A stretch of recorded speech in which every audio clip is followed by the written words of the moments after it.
Magandang hapon, ngayon po ay araw ng Miyerkules, July 23, 2025. Update muli sa lagay ng panahon.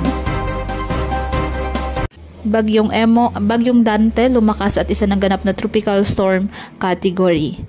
Ang Bagyong Dante ay nalumakas bilang tropical storm at may international name na Francisco na nagbabadyang tumama sa southern Japanese islands. Samantala, lumakas at ganap ng bagyo rin ang low pressure area na minomonitor sa loob ng PAR at ngayon po ay pinangalan ng Emong ng Pag-asa.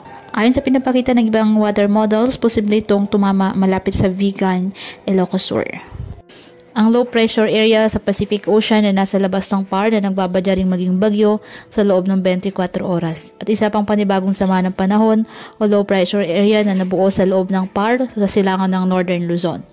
Sa ngayon, mababa ang tsansa nito na maging bagyo at posibleng mag-merge o sumanib sa mas malaking si Bagyong Dante.